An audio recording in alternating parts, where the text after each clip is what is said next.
All right, I'll go ahead and kick it off. Pretty tight agenda. So thank you for joining us for the Business Case for Science-Based Targets event, hosted by Net Impact San Francisco. So a couple words about Net Impact to get started. So we are a professional networking group for sustainability and social impact professionals in the Bay Area. We aim to create a community of like-minded professionals by providing events and programs that support people who aim to use business as a force for positive impact. So we're currently over 4,000 strong, and we were even recognized Net Impact's Professional Chapter of the Year in 2019. And we are recruiting, so come and join us. Ruchi will share a link to this application that's due May 7th, so please come join our team and sign up for our newsletter. The link is right there, and we'll share that out as well. So packed agenda today. We're gonna, we're about halfway into this intro, and I'll introduce the speakers next. After that, we're gonna have the Carbon Disclosure Project do a presentation, Diana from there, do a presentation focusing on science-based targets. Following that, we have three of our panelists, and Ruchi will lead that conversation. And then to top it all off, we'll finish with a Q&A. Some Zoom etiquette. We recommend having the active speaker view on. After I do this intro, we'll turn off the screen share after Diana's presentation, so you'll be able to see who's speaking. Try to make it a little more intimate. Please stay on mute if you're not speaking. Feel free to type in any questions you have as we go in the chat. And then we'll ask them towards the end, or hold them after the panel, and you could turn yourself off mute and just talk to us. Feel free to keep your video on, and just to note that the event will be recorded, or currently is being recorded. All right, quick introduction to ourselves, the moderators. So Ruchi and I are both on the Net Impact SF leadership team. Okay. So I am a senior sustainability project manager with Stoke, and Ruchi is a senior sustainability manager with the Tenderloin Neighborhood Development Corporation. So our first panelist is Jess Hyman. She is head of sustainability and DEI at Atlassian, a software company whose mission is to unleash the potential of every team. In her role, she's responsible for Atlassian's sustainability strategy, including ESG reporting, climate, human rights and diversity, equity and inclusion. Atlassian achieved its 100% renewable energy goal and has set an SBT aligned with a 1.5 degrees Celsius future. Our next panelist is Ka Yang. She's a senior sustainability analyst with Steelcase Incorporated, global leader in the office furniture industry. She's part of the energy, climate, and renewables team that's responsible for the company's renewable energy management and climate strategies. In this role, Ka is primarily focused on setting science-based targets for greenhouse gas emissions, tracking and reporting energy consumption and emissions through voluntary reporting programs, and improving energy efficiency for the company's commercial and industrial buildings. Next, we have Diana Farmer. Diana is a sector lead on the corporate engagement team at the Carbon Disclosure Project, or CDP, North America, where she works with corporate leaders to secure their disclosures to CDP and advance their environmental performance, including setting science-based targets. And just some background, CDP is one of the partner organizations of the Science-Based Targets Initiative, and serves in the critical capacity of being the corporate engagement arm of this initiative. So Diana works primarily with a variety of industrial sectors, including manufacturing, materials, and transportation. All right, and so we're going to start off with a quick Zoom poll. All right, here it goes.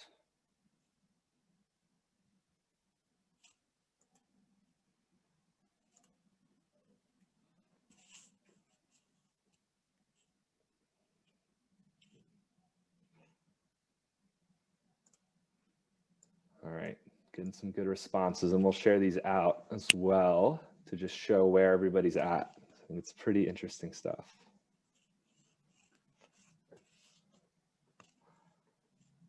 All right, we'll just give people a few more minutes.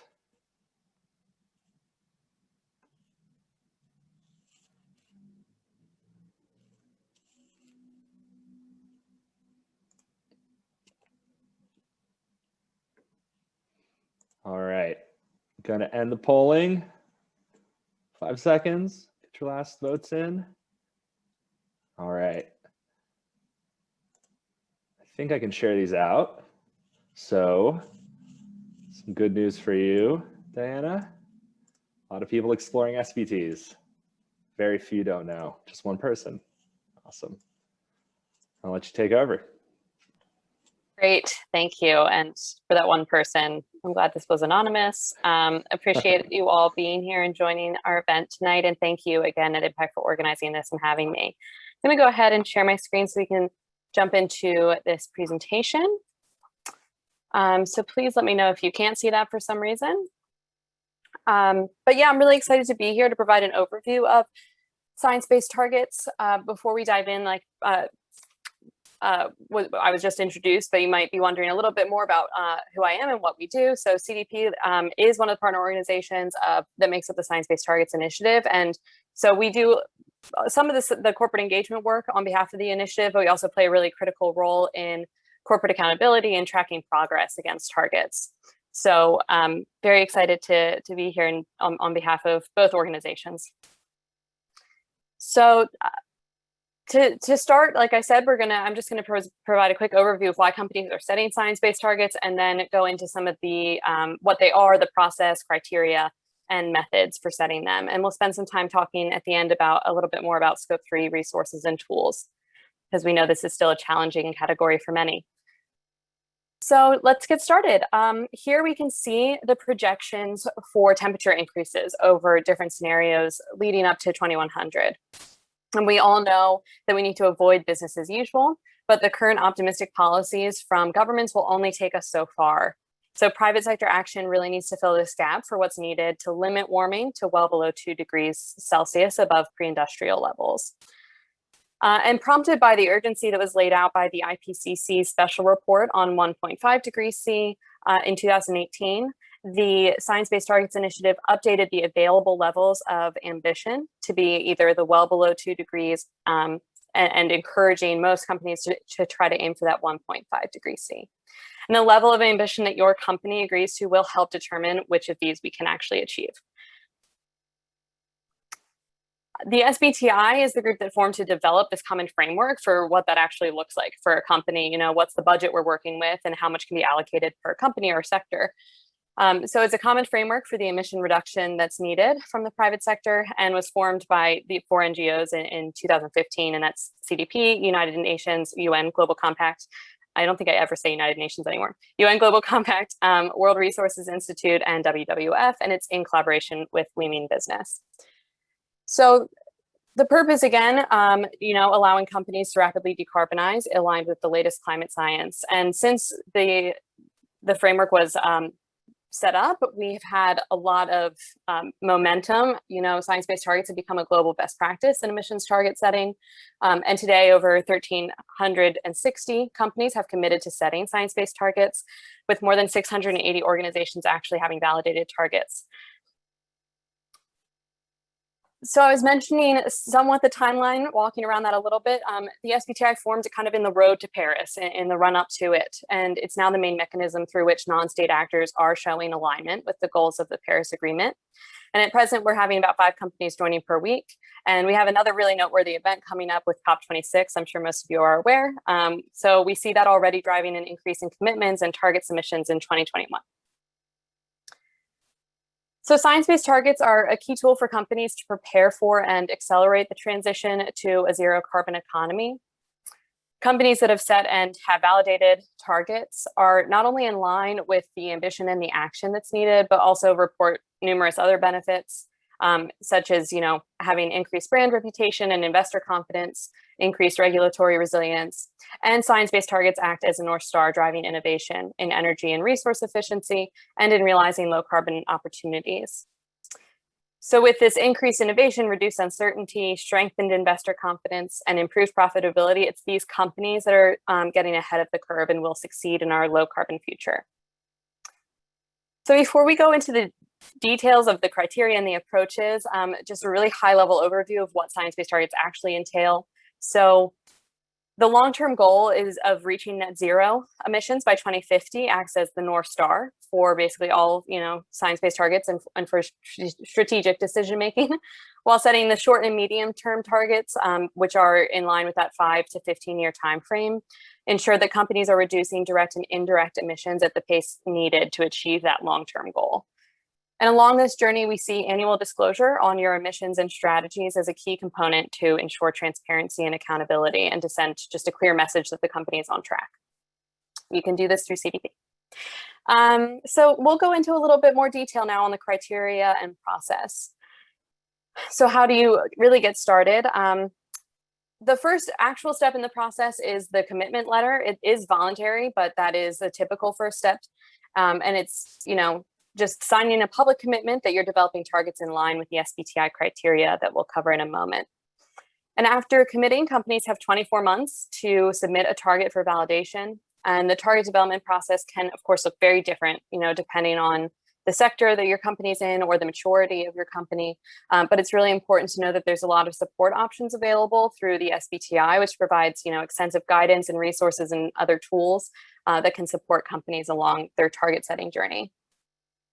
And once you have your targets ready, you submit them to the SBTI for validation. If they're approved, you receive an official approval letter, yay. And if they're not approved, a member of the SBTI actually has a feedback call with your team, so they help you really understand where changes are needed before resubmitting.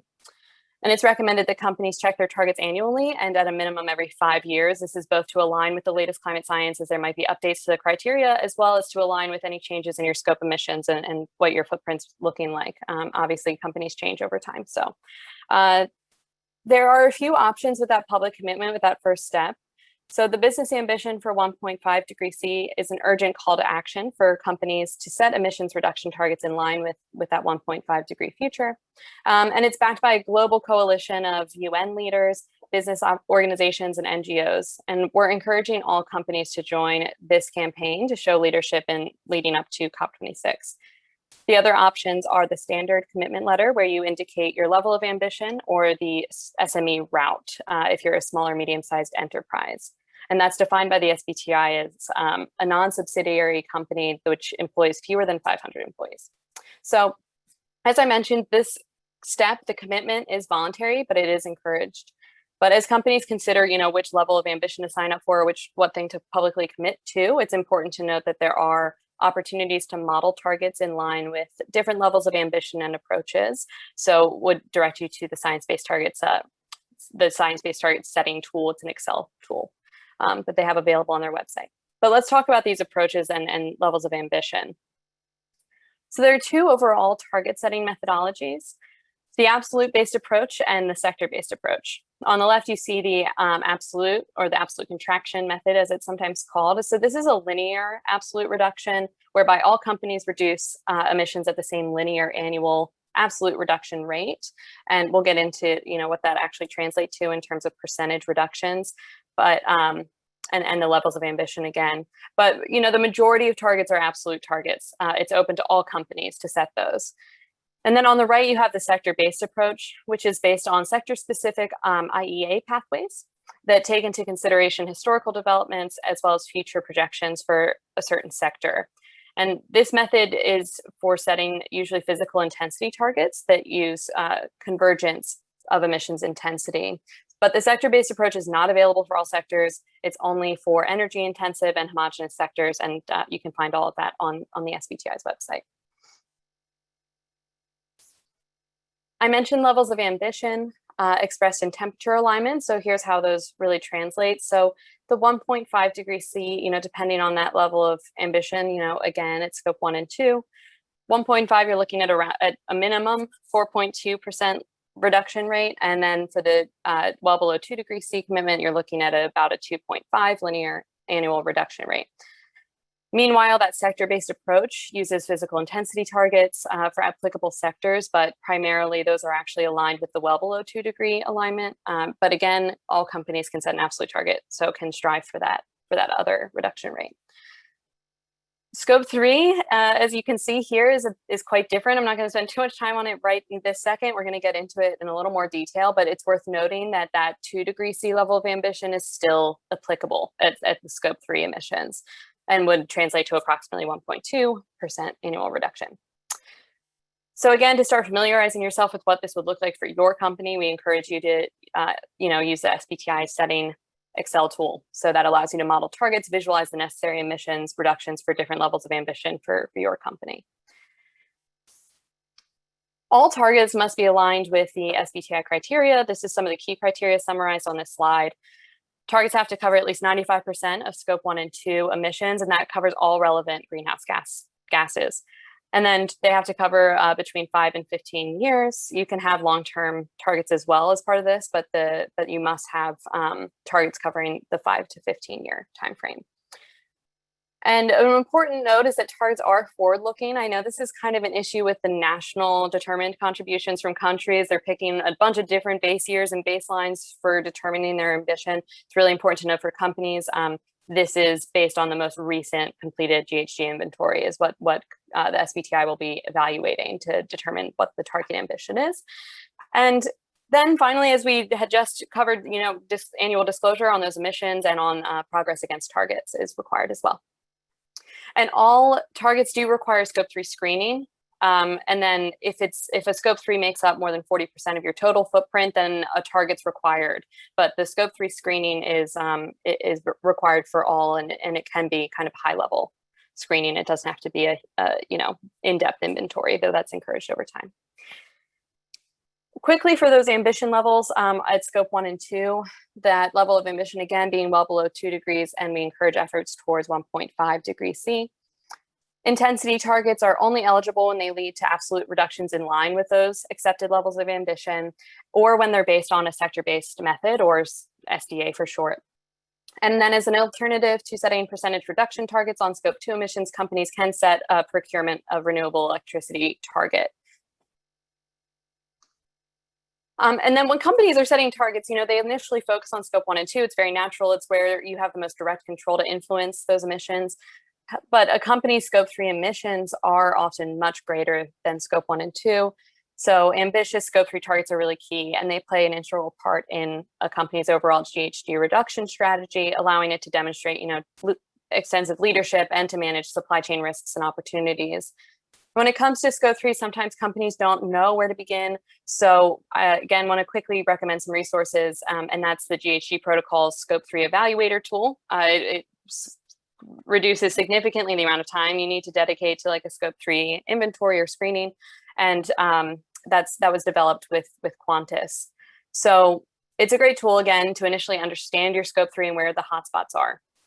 And it's accepted as a screening under that SBTI criteria. And then due to the complexity of scope 3 still, the SBTI is more flexible about the requirements for these targets. So they only need to cover 2/3 of your scope 3. They have a lower minimum level of ambition, that 2-degree alignment, and it's still accepted. They have other types of targets you can set, such as intensity targets, where you can't really do that at scope 1 and 2, or supplier and customer engagement targets. So those can be having a target to get your suppliers to set science-based targets, a certain percentage or a certain percentage of your spend to set a science-based target. So those are all accepted as a scope 3 target. The supplier or customer engagement targets may be valuable if a company is yet to identify the levers for more specific reduction opportunities amongst value chain partners. So these targets can be set also around any relevant upstream or downstream categories, again, just covering at least 2/3 of scope 3. And importantly, these do have to be timely emissions reductions. So the target should be fulfilled within a maximum of 5 years from the target's emission date. Another tool for scope 3 management is CDP Supply Chain program. So a lot of scope 3 companies, have their scope 3 category hotspot is in the purchased goods and services, and that's what's covered by CDP Supply Chain program, which enables companies to set, track against, and eventually achieve the scope 3 component of their science-based target.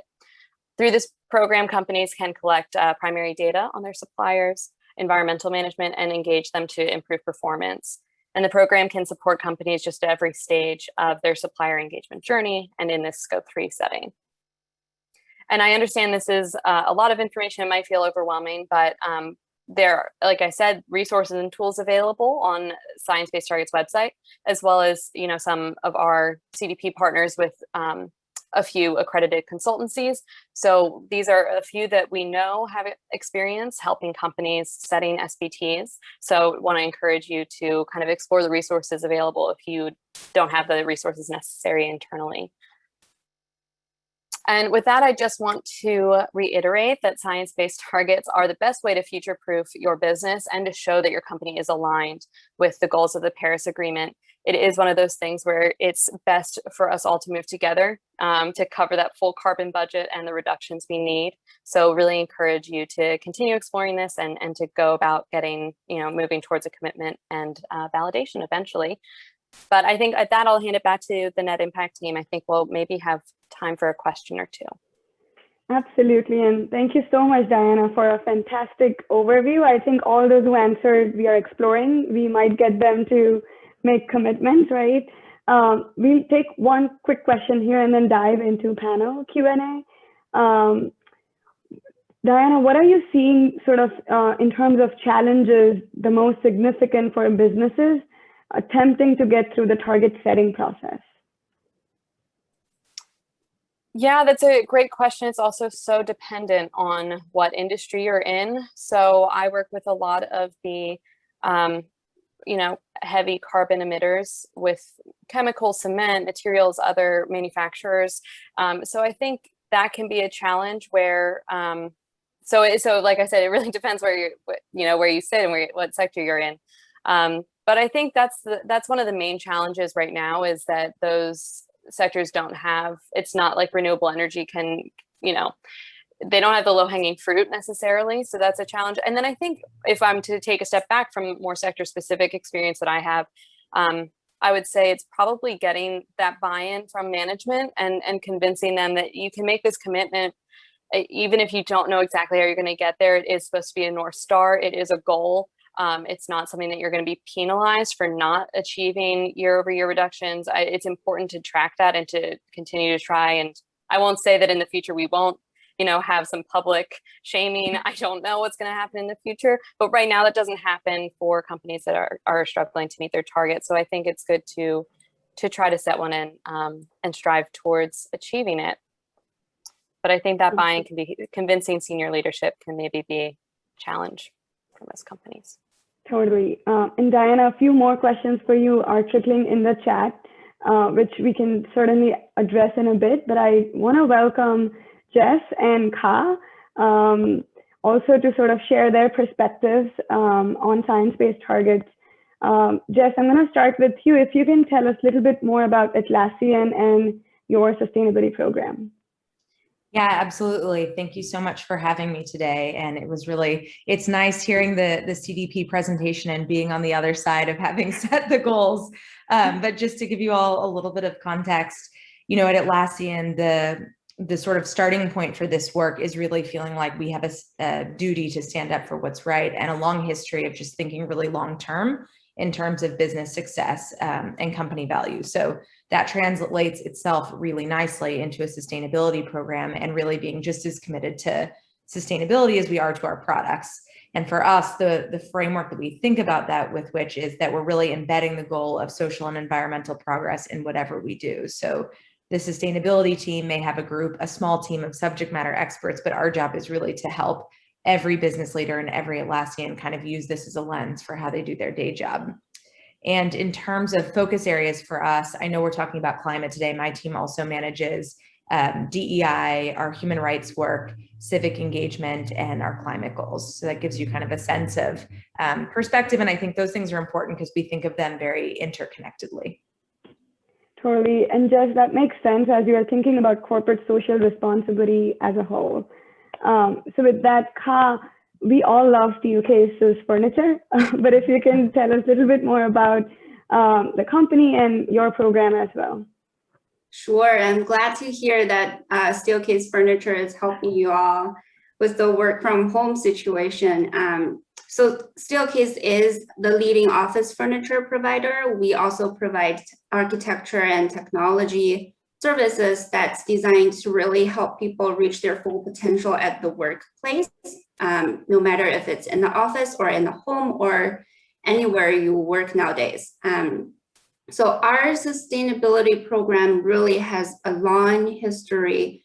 We were founded in 1912, and our founding families actually had a long legacy of protecting the environment. And we sort of think that protecting the environment is embedded in Steelcase DNA, and it is still one of our main core values till today, and we anticipate it will be in the future as well.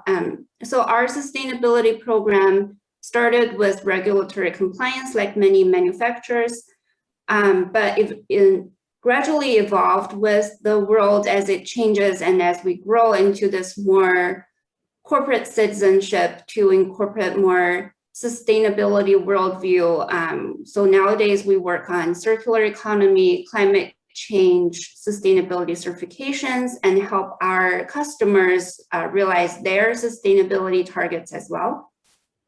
And more recently, and from 2020, we started working on the ESG side of work. So sustainability is really now embedded into the entire ESG framework as the E pillar at Steelcase. Fantastic. You're totally rockstar supplier in sustainability sense. Just coming back to you, Atlassian, as you mentioned a little bit, is kind of early on in the sustainability journey. So how did you set SBTs, and how did you make sure that that fits into program, which is new, pretty well?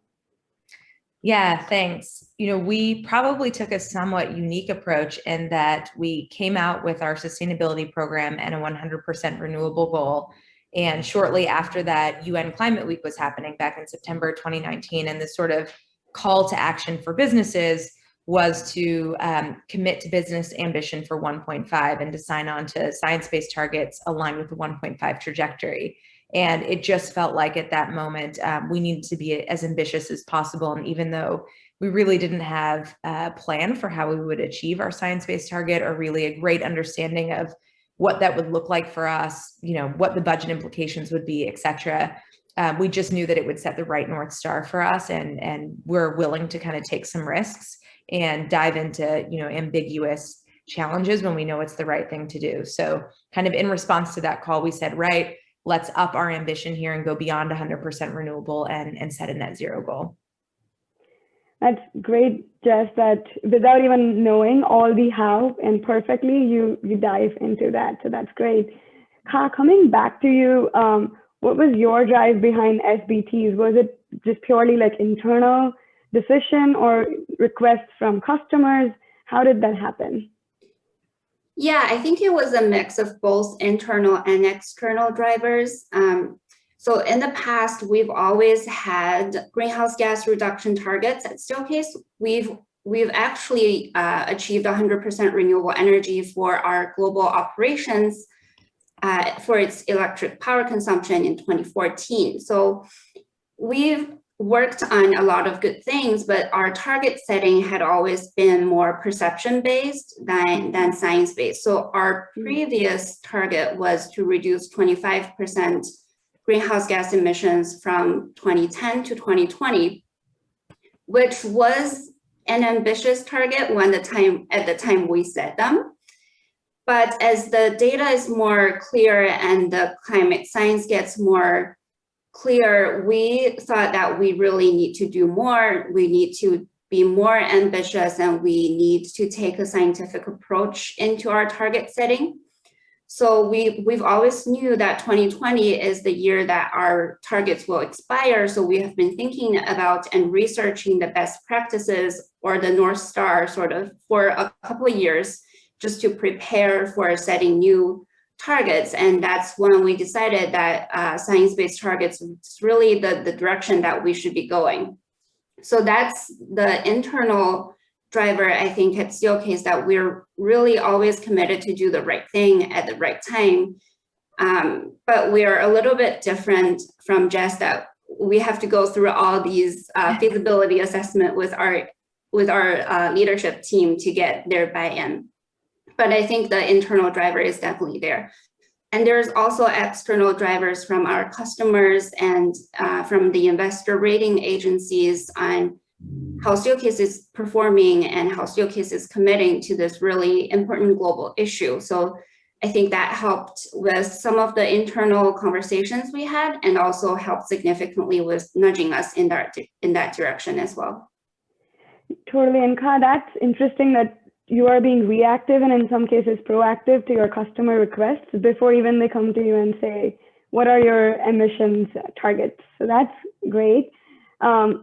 Jess, in your case, how did the buy-in process look like, given that there is still a lot of work to be done in figuring out how you'll meet the goals?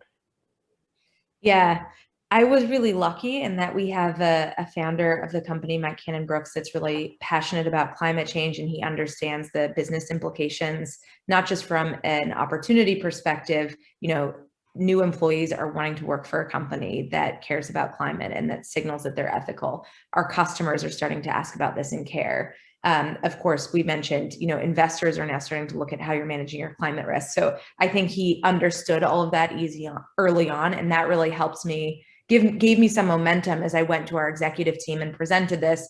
But to be honest, I think some of the biggest uphill battles for me personally is that, you know, we hadn't done that scope 3 emissions reporting. So I really didn't know what our goals were going to be. And I had no understanding of what the budget implications of a commitment like this would be. And so we had some tough conversations around all the unanswered questions we had in making a big, you know, pretty public commitment. But rather than letting that send us into kind of a long spin cycle, we just said, look, this is not the first time we've faced ambiguity as a company. It's certainly the first time we've set a goal that we weren't sure how we were going to reach. And at the end of the day, we know this is putting us in the right trajectory. And so let's go for it. And ultimately, we were able to get through making, you know, the nice thing about the science-based targets actually is your first step is you just commit to setting the goal. And so you don't have to have all these things figured out in order to make that commitment. So that actually, you know, it buys you some time. So we were able to make the commitment. And then really it took us a year to do our scope 1 through 3 assessment, to really land what we wanted our goals to be and to submit that goal. So in that time period, we could work out all the details of the how and the budget implication, at least at a level to give folks comfort before kind of locking in what those goals would be. That's great. And I think, like you said, the key is to have leadership commitment and buy-in, and that sort of helps you get through across the teams. Ha, coming back to you, given that you set the goal and now you're in strategy and implementation phase, can you talk a little bit about your biggest challenges and how are you bringing those barriers down? Yeah, I think one of our major challenges was immediately from the day that we are setting this target is how are we going to achieve the target and getting that internal buy-in. At Steelcase, I think we have a slightly different culture as we're a West Michigan-based manufacturer than most of the tech companies in California. We're more conservative in terms of risk tolerance. So we really had to do a ton of feasibility assessment, budget requirements in terms of implementing on this strategy to get buy-in from all our senior leaders who are going to be impacted and evaluated on how well we're performing on this target. So thinking about our chief operating officer and chief procurement officer, those are the two departments that are most impacted and will be most devoted in this journey along with the sustainability team. So getting their buy-in was critical from the target setting perspective. And now we're in the implementation phase. I think we have a pretty good idea of how we're going to achieve our scope 1 and scope 2 targets from our energy efficiency opportunities and renewable energy procurement opportunities. I think we're on the right track if we engage the entire organization to contribute, implement projects, and finding opportunities. Scope 3 is a little bit more challenging because we have a supplier engagement target. We already have been evaluating scope 3 emissions for a couple of years, although we always feel like there are many areas for improvement in terms of the calculation methodology and what data we're collecting. So that is a little bit of a gray area, how we're going to pursue the Scope 3 emissions target in terms of our suppliers, because most of our suppliers are smaller manufacturers. Some are even mom and pop shops here and there. So it's going to be very challenging for them to buy into this idea, but their buy-in is crucial to our success in terms of implementing on the SBTs. Totally, and Ka, it's interesting to hear that you're being inclusive of both your big suppliers as well as small, to figure out like how everyone can help you meet your goal as well as think about their own goals. Mm-hmm. Just still sort of being on the challenges piece, can you share, you mentioned budget, which was unknown at that point, how it's playing out now that you have set the targets, and any other challenges that you can share? Yeah. I think overall, I would say this whole process has gone a lot smoother than I expected. And I think I'm really lucky in that there's a couple very similar companies with similar science-based targets that have come before me, so I can kind of riff off them. Salesforce is a great example.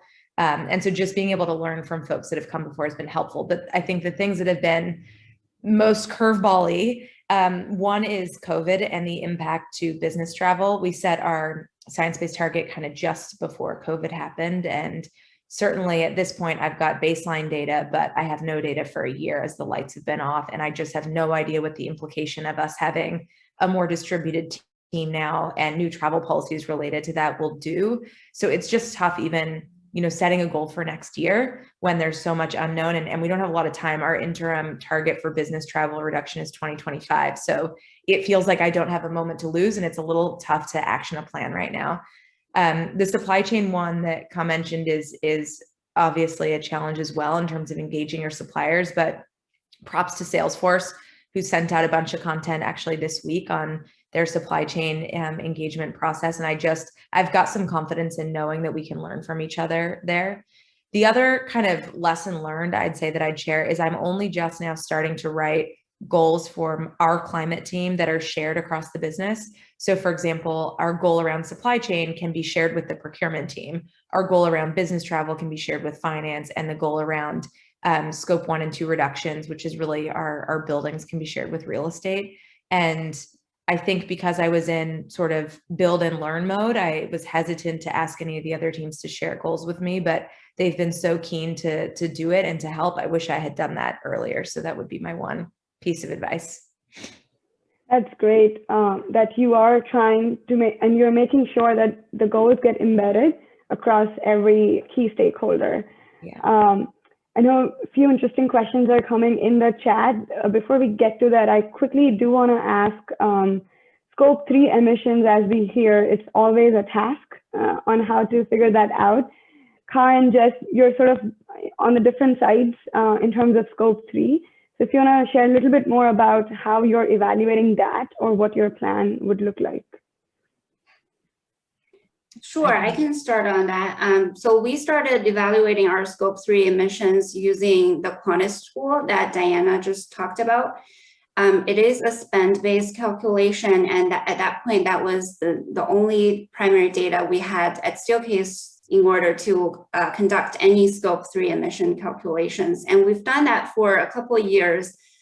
And over the years, we've realized that it isn't always as accurate as we want to be, especially for purchased goods and services, because we have so vast and diverse global supply chain, and it is not accurately capturing all that. So we've worked with some third-party consultants to look at what Steelcase has and try to improve the calculation methodology for purchased goods and services more specifically, because that represents the majority of our Scope 3 emissions. So now we've moved into this more average data-based calculation methodology for purchased goods using some primary data from suppliers, but that's still a small subset of our supply chain. So the rest of the supply chain, we still have to use spend-based calculation. But I think my piece of advice for Scope 3 emissions is just start anywhere. So a lot of the companies, I think, start with the spend-based calculations and gradually try to collect more primary data and improve upon the calculation methodology. So it's going to be a journey, but it has to start somewhere. Totally. And I guess it's also about like finding who are your champion suppliers. Some might be just willing to do it quickly and some might need more hand-holding. Jess, how has been your experience with this? Yeah, we're in day 0 right now and really building a strategy around how to do this. So if anything, I sort of have more questions than answers, but I could give you all an example, kind of illustrate for you at a high level how we're thinking about it. Essentially, similarly, we're looking at our purchase goods and services by industry and spend, and then translating that to emissions. So if you just think about, the dollar value and looking at who are the top 100 suppliers by that, that's kind of how I know who I have to engage to hit the goal. And then what we did is mapped out, okay, of those 100 suppliers, where are they on sort of a maturity model analysis of like, step 1, disclosing their emissions or their electricity use. Step 2, maybe having some kind of climate commitment. And then step 3, having a science-based target. So just knowing what the spread looks like and where folks are at, and then saying, okay, great. What procurement process and tools do we already have in place that we can plug into so we can leverage the sort of how we engage suppliers generally. We use that same kind of engagement methodology to talk to them about climate goals. And then I think the long-term play, of course, if you're asking suppliers to do this, is you have to provide them with some support on the kind of how to. So down the road, I assume we'll want to be able to create some resources to do that. That is super helpful. Thinking about what are the current ways and how can climate be a part of that engagement process. So I have one last and then we'll open up to audience questions.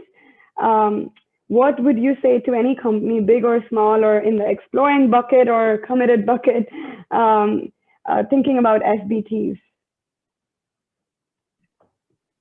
And it's open to both. I'm happy to start on this one. I think, one of the values at Atlassian is open company, no bullshit. And so our approach is very progress over perfection. Be just as open about what you learn as you are about, your wins. And so I think with the climate space, we just don't have the time necessarily to make sure that we're all going to do it right the first time. And actually, we can kind of all commit to there are going to be mistakes along the way, and it might not always be a perfect trajectory, but to just have some comfort in that. And then to know that, hey, if there are other high growth software companies or high growth companies like Atlassian that are committing to doing this, you can do it too, and take some comfort in the companies that have come before you. And then I think the value to business at this point, to some extent, the ship is sailing and being able to argue that the business case isn't there. And I think the easiest thing to point to is actually investors and the fact that this is becoming such a hot topic for an investor as they look at a company, not just in terms of, is this an ethical company from an ESG perspective, but actually, hey, is this company thinking long-term? Are they aware of the impact that climate change will have on their business? How are they mitigating that?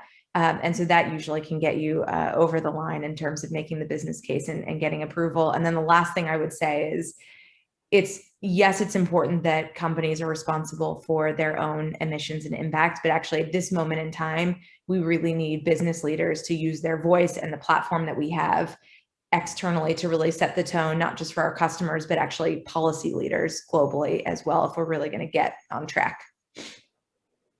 Totally. Ka?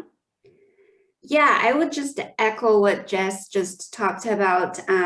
At Steelcase, I think we are, even though we're more conservative in terms of risk tolerance, we knew that the cost of inaction is way heavier than whatever we start doing now. So it's not important that we have to do everything right at the beginning.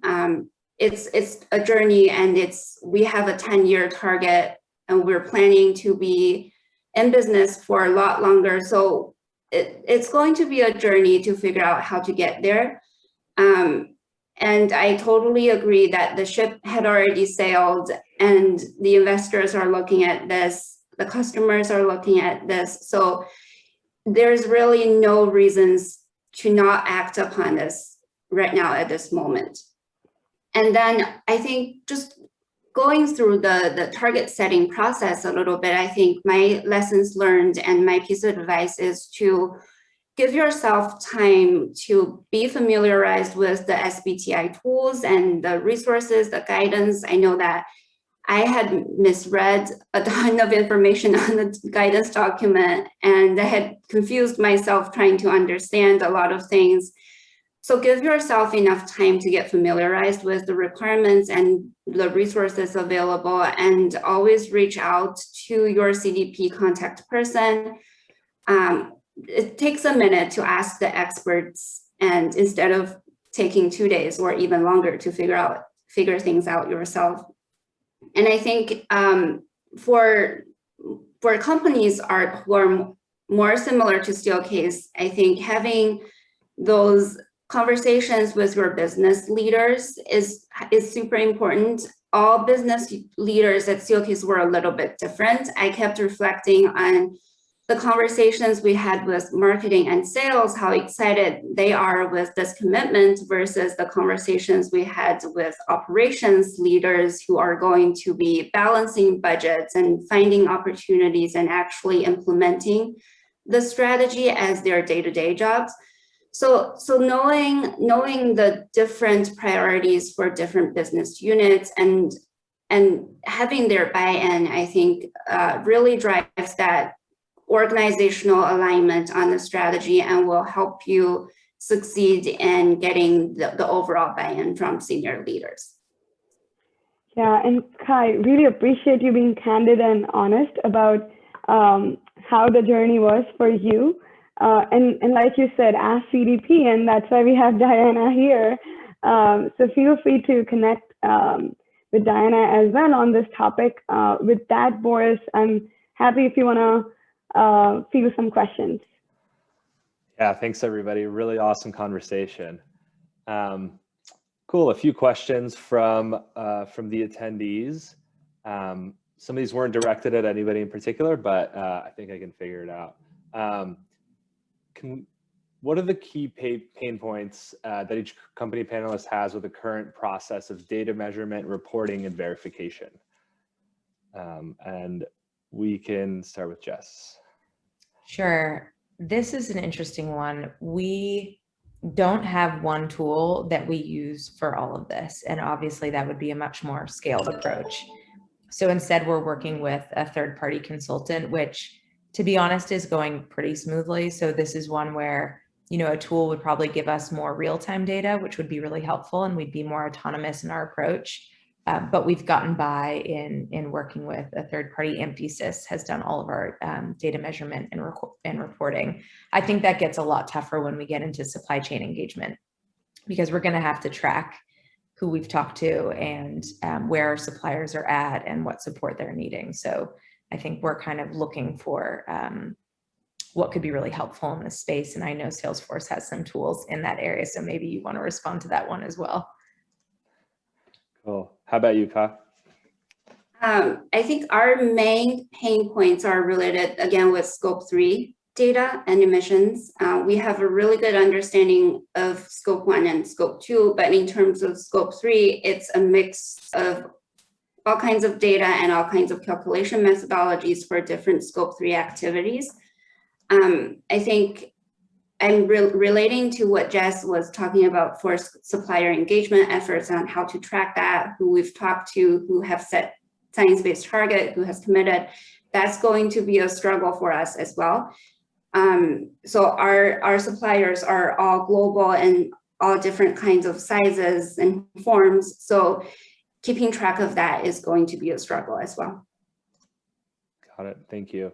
There's actually a complementary question to that for Diana. This one's from Oz. Hey Oz, good to see you.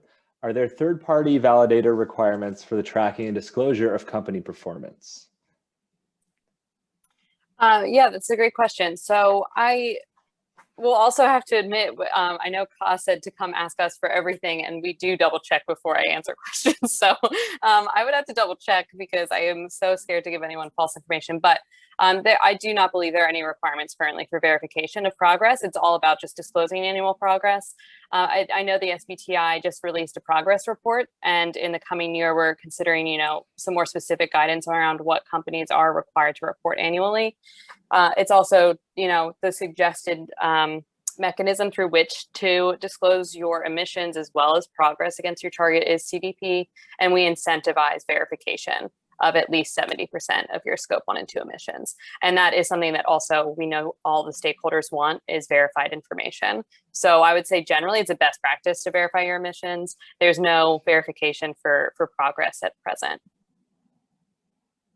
Cool, thank you. There's one question from Rebecca that kind of got answered in the comments. Thank you, David, but I think it's good to flag and see if you want to add anything else to that, Diana. Is there specific guidance that you give to financial services firms that have a portfolio of loans or investments? Yes, so there's new guidance out. So I would just encourage you to check out everything that came out of that very recent project. I guess it actually might have started in 2018, but it's there are resources available. It's completely different guidance, as you can imagine. But along the lines of, I think, what Jess and Ka were just saying in answering the question of, like, what would you say to a company that's setting them? This is part of it, is that the pressure is not going to ease up to do this. Never mind, is it really a best practice and the ship's kind of sailed, but the pressure is not going to stop because people, companies are turning to their scope 3. So customers are looking at this, and financial sectors are really, the financial institutions are really being pressured to set targets themselves and to look at financed emissions. So it's only going to become more important, and the pressure is going to continue to increase. Cool. I want to open up the floor if anybody wants to ask any questions live. Otherwise, I can keep going. You can keep hearing me talking. First, there's just one that popped up. Okay. It's for Ka. Can you talk a little bit more about what you counted in the financial cost benefits that you put together for senior leadership in operations? Sure, great question. So we primarily looked at what portfolio of projects we have or what we anticipate in the next 10 years that will help us reach our scope 1 and scope 2 targets. So we primarily looked at on-site renewable energy, solar panels, for example, for our facilities. Energy efficiency project is a big one for us as a manufacturer with 80-year-old buildings, and also renewable energy procurement opportunity for physically procuring renewable energy delivery for our electric power. So those are the 3 main project ideas that we had that we think will help us get to the target in the next 10 years. So we were looking at what was the average, sort of this average energy efficiency project we had implemented in recent years. What was the investment? What was the payback?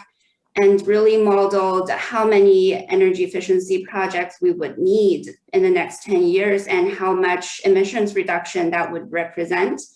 And what we really found out was that energy efficiency is one of our biggest opportunities out there, because we always say the cheapest energy is the ones that you're not using.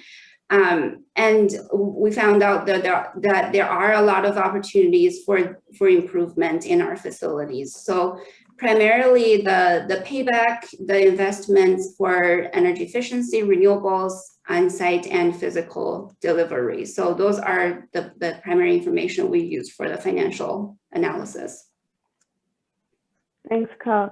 Actually, I'm just curious on that one to hear from Jess on, are you also taking a similar waterfall approach, or which is your biggest strategy?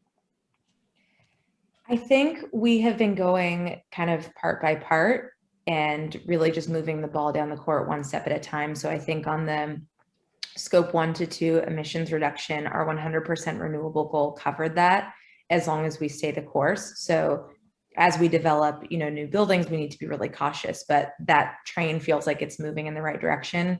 The next big move felt like it was the scope 3 goals, and then supply chain made sense as a place to start because we can't do anything on the business travel side. It's not that we can't do anything. We are doing small things like, okay, if we're looking at a tool to track travel, for example, is there a way to integrate carbon emissions tracking there. So it's not nothing, but it's not the same as what we can do on the supply chain side right now. So we're kind of starting more where we can have the highest impact. And then I think,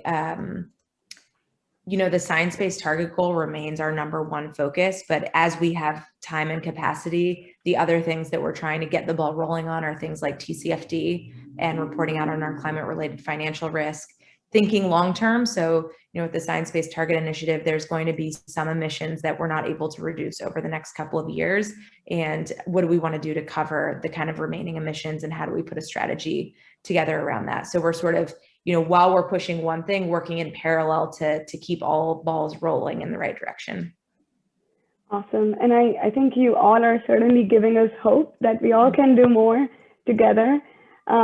We are almost at time. So Boris, if you want to share any last words, but I really want to thank everyone for joining us today. Yeah, thank you to our amazing panelists. Thank you to the presenters and the attendees. I put some links there.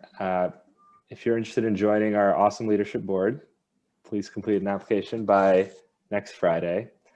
Sign up for our newsletter. We have at least monthly events such as this, and hopefully will be real life events shortly.